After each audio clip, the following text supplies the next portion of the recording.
In Parshat Pinchas, we have a section that itemizes the musafim, the additional offerings that were brought on special days, on Shabbat, on Rosh Chodesh, Pesach, Shavuot, Sukkot, Rosh Hashanah, Yom Kippur.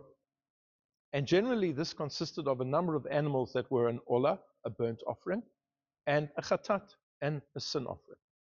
But there is one exception, and that is on Shabbat.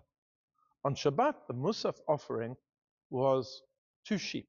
In fact, it was double the amount of sheep that were brought on a weekday. So on a weekday, you had a sheep in the morning and a sheep in the afternoon. That was the Olat Tamid, the continual permanent offering.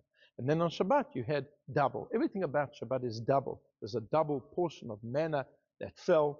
And also the commandment of Shabbat is Zachor, to remember, and Shemor. Shemor is to guard. So everything about Shabbat is doubled. So you had just 2 sheep, but no sin offering. Unlike all of the other special times of the year, there is no sin offering mentioned in reference to Shabbat. And the commentators, Ramban and others, point out that that is because Shabbat has only got peace and love associated with it. There's no sin associated with it whatsoever. Shabbat is referred to in the Talmud as a matana, as a gift, as a wonderful gift that the Jewish people received from Hashem.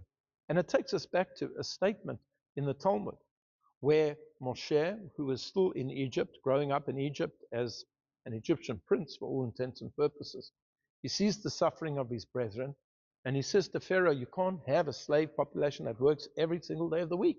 It'll kill them. It's not productive. It's not sustainable. So can they not have a day off? And Pharaoh says, okay, well, what day do you want? And Moshe chose what we would call Saturday today. I'm not sure what the Egyptians called it, but Shabbat.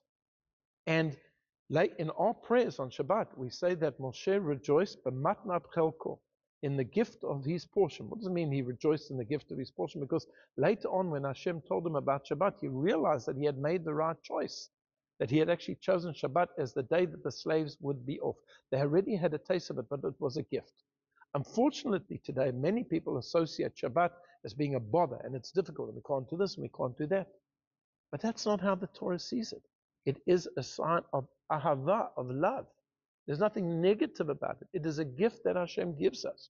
It is a gift that allows us to cut off from all of the electronics and the social media and the hustle and the bustle and the stress, and just to be with our family and with our community, and to learn Torah and to delight in good foods and spiritual delights and learning.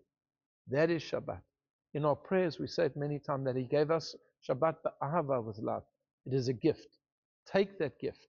Use that gift. You will be so much more enriched. I wish you a Shabbat Shalom.